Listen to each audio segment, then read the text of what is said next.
Hey there, Mama, and welcome back to the Moms Overcoming Overwhelm podcast, episode 11. I'm Emily McDermott, and I am here beside you on this journey as we work together to declutter your home, head, and heart. Last week in episode 10, we spoke about a huge decluttering roadblock for moms, aspirational clutter. And I've heard from mamas who have embraced their current selves in their current season by decluttering what is no longer serving them. One mama is decluttering her sewing machine and table after not sewing for years. If you've had a decluttering win or want additional support, join the free Facebook group over at tinyurl.com/Moms Overcoming Overwhelm. We are at the beginning of a 30-day decluttering challenge in the group, and I would love for you to join us. So we've talked about the roadblock of how much you paid for something and aspirational clutter. Today, we are talking about sentimental items. Now, you know I don't recommend starting with sentimental items, but eventually you will get to them, and this is where so many mamas get stuck. It is natural to be sentimental about our stuff, but when we keep too much, it prevents us from making room for what's most important. Today, I'm sharing 3 decluttering hacks to help you decide what sentimental items to keep and when it's time to let go. So, what do you say? Grab that notebook and pen, and let's dive into today's episode.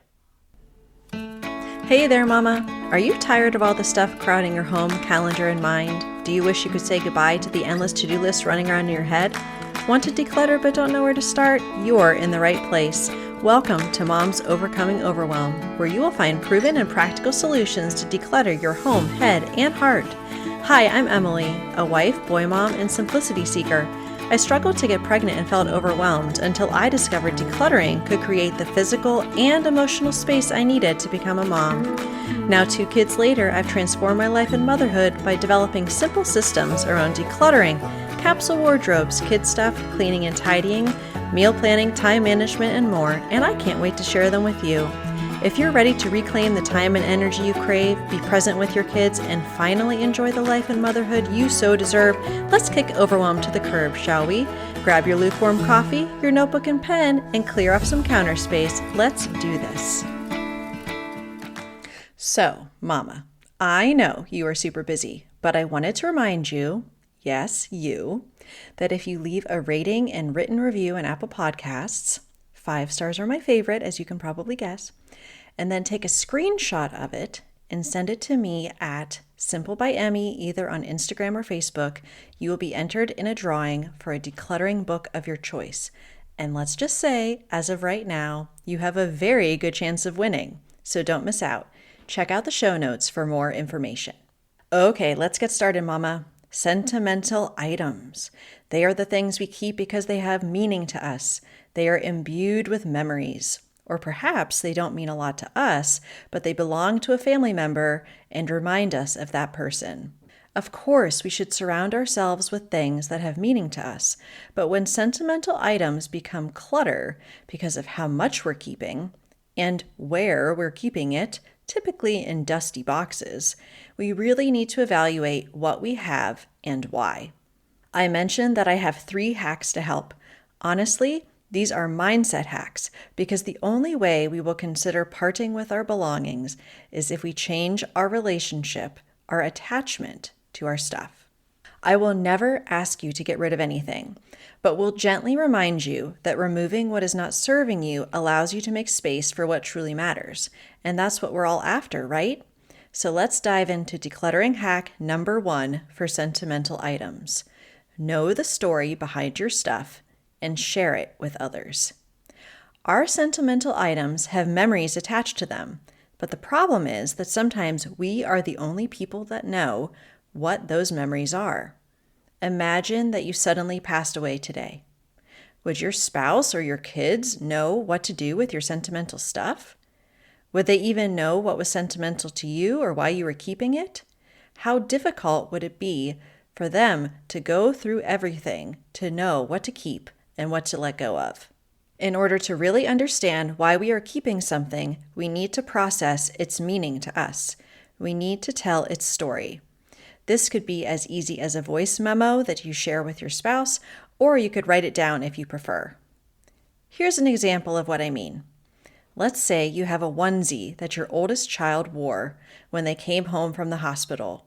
You are keeping it because it reminds you of when they first came home, when you first became a mom, and when your kiddo was unimaginably tiny. How does anyone know it's important to you? Is it shoved in a bin somewhere? What if you were able to have a voice memo that explained the meaning behind the item and shared it with your family? Wouldn't it be so much more meaningful than having it collect dust? When our loved ones understand why something is important to us, it forms a connection between us that will last far after we have left this earth. There is a wonderful byproduct of telling the story of your stuff. You are able to detach the memory from the item because the memory, the story, is somewhere else besides your own brain. And when you do, you can consider whether you actually need the item at all or if the story is enough. You can always have a photo or video of the item to accompany the story, and even make a photo album if you want something tangible to remember the items by. We have to start separating the memory from the actual item in order not to be inundated with sentimental items. That brings us to our second decluttering hack for sentimental items to help us process their meaning and know whether we can possibly let go. Having a curated mindset when it comes to sentimental stuff. What do I mean? Think of a museum. The items are carefully curated to display the most meaningful, the best of the best. This is the approach that you should take with your sentimental items. Remember, if everything is special, nothing is special. Instead of having a box overflowing with kids' artwork and memorabilia, can you curate it so that you're keeping the best of the best and then display it instead of hiding it in a box somewhere? Let's say your grandmother recently passed and you were given several items from your family members. Can you pick the item that has the most meaning to you? The one that reminds you most of your happiest memories together with your grandmother and then display it? Or better yet, use it in your everyday life. Don't let your memories be diluted by having too much of something so that it's not as meaningful anymore. Remember, curate and display. The third decluttering hack I have for sentimental items is to remember that even if something is not taking up a lot of physical space, it can take up a ton of emotional space. And honestly, the things you may be keeping may be taking up a ton of negative emotional space. Just because it's old doesn't mean you have to hold on to it. You have the power to decide what you keep and what you let go of based upon what matters most to you, not guilt from family members or feeling like you should keep something because it's just what you do. Here's an example from my own life. Fun fact, if you Google, "What should I do with my old yearbook?" an article I wrote is one of the top results. It's called, "I Give You Permission to Throw Away Your Yearbook." I held on to my high school yearbook for 20 years. Why? Because that's what people do, right? They hold on to their yearbooks. But when I actually looked through it, I realized that it was holding memories that were not that great. High school wasn't my happiest time. Also, I couldn't remember most of the people who signed it. So why was I holding on to something that had negative emotional weight? I scanned a few of the photos from the pages and pitched the rest. And I felt acceptance of who I was in this season, not the person I was in high school 20 years ago. It was a moment of healing for me. What do you have in your home that is taking up a ton of emotional space? And does it represent a wound or a scar? If you are holding on to baby clothes months after having a miscarriage, you are still nursing that wound, mama.